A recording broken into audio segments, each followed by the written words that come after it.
भगवान शिव को एक बार क्रोध आया और शंकर जी ने अवधूतेश्वर रूप धारण करा। शिव जी का एक नाम हो गया अवधूतेश्वर महादेव। बोला अवधूतेश्वर भगवान की।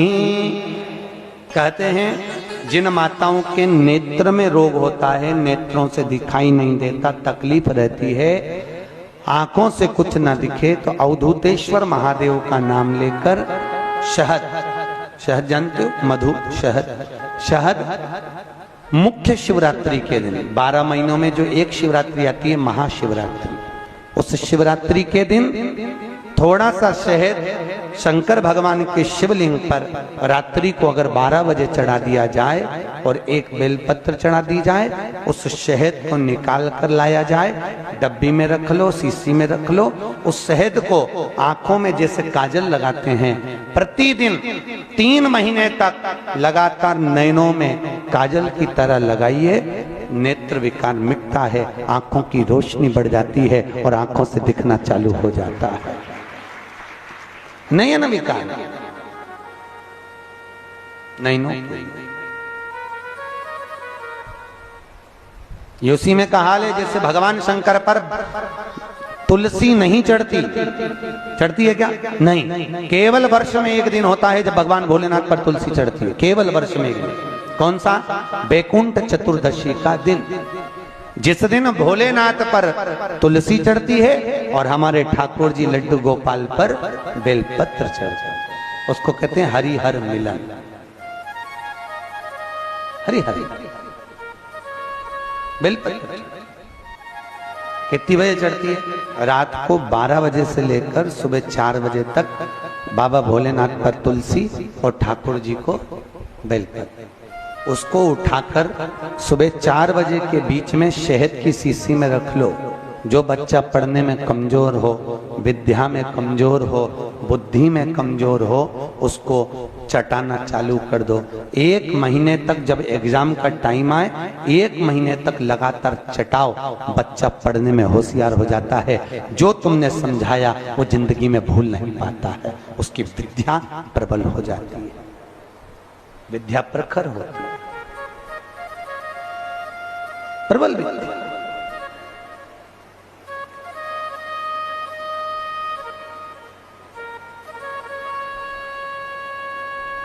कौन से दिन चढ़ती है?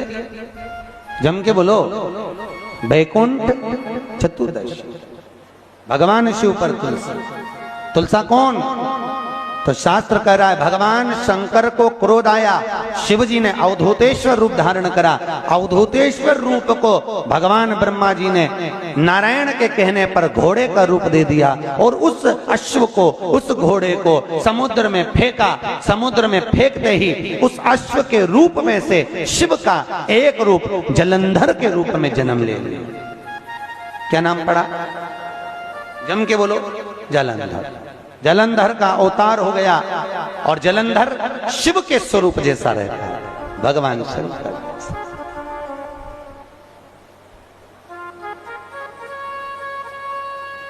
जलंधर शिव का रूप,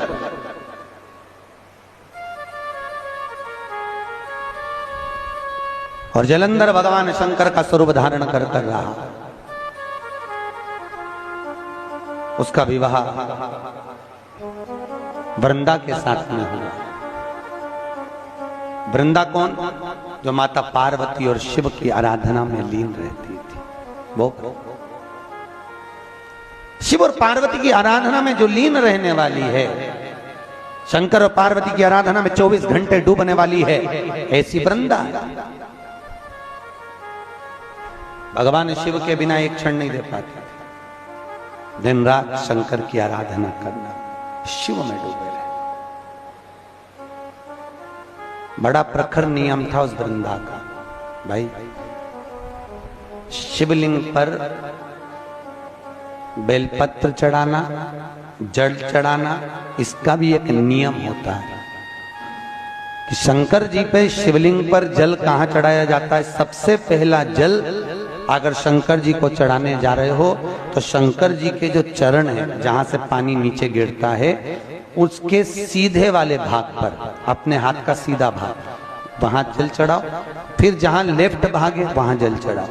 जहां शंकर भगवान का शिवलिंग रखा हुआ है, तीसरे नंबर का जल वहां चढ़ाना चाहिए। चौथे नंबर का जल भगवान शंकर के शिवलिंग पर चढ़ाना चाहिए। पांचवें नंबर का जल ऊपर अगर जलाधारी लगी हो तो उसमें चढ़ाओ, नी हो जलाधारी तो भगवान शंकर का जहां नंदी बैठा है, नंदी का एक पांव ऊंचा रहता है, उस पांव के पास में जल चढ़ाना चाहिए। पांव जल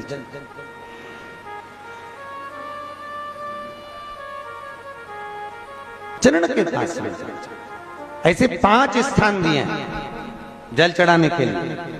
शिव जी का स्नान कितनी चीजों से होता है? 5 चीजों से। पंचामृत, दूध, बोलते जाओ, दही, फिर घी, शहद, फिर शक्कर।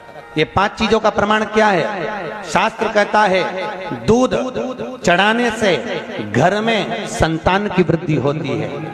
दही चढ़ाने से भगवान शिव के, अगर शिवलिंग पर हम दही चढ़ाते हैं, उससे परिवार में प्रेम बढ़ता है। क्या बढ़ता है? प्रेम। फिर घी चढ़ाने से हमारे घर से रोग दूर होता है। शहद चढ़ाने से, भगवान शंकर पर जो शहद चढ़ाया जाता है, वो चढ़ाने से घर में संपदा की वृद्धि होती है। और 5वें नंबर पर भगवान को शक्कर, खांड जो आप जानते होंगे, शक्कर आदि पिसी हुई चढ़ा देने से, शिव जी को चढ़ाने से हमारे घर के बच्चे जिद्दी नहीं होते।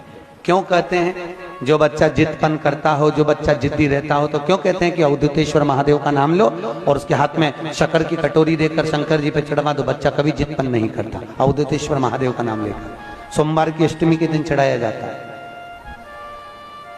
सोमवार की अष्टमी को अवधूतेश्वर का नाम लेकर।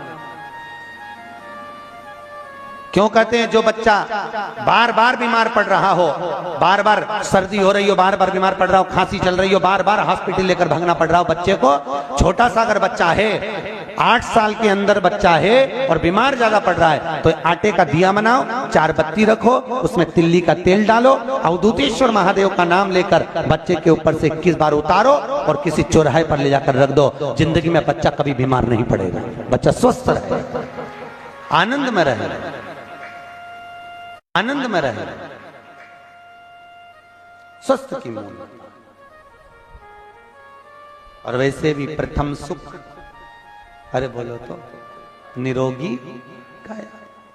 घर का प्रथम सुख निरोगी काया। व्यक्ति अगर धन की मूलता नहीं है, साहब पैसा अपनी जगह पर है, फिर निवेदन करता हूं, धन अपनी जगह पर पड़ा है। सबसे पहला है परिवार में सब स्वस्थ रहें, सर्वे भवन्तु सुखी। अगर घर में एक व्यक्ति भी बीमार पड़ा है ना, तो मन नहीं लगता परिवार का। लगता है कि मन, कोई घर में बीमार पड़ा है तो मन कहाँ, स्वस्थ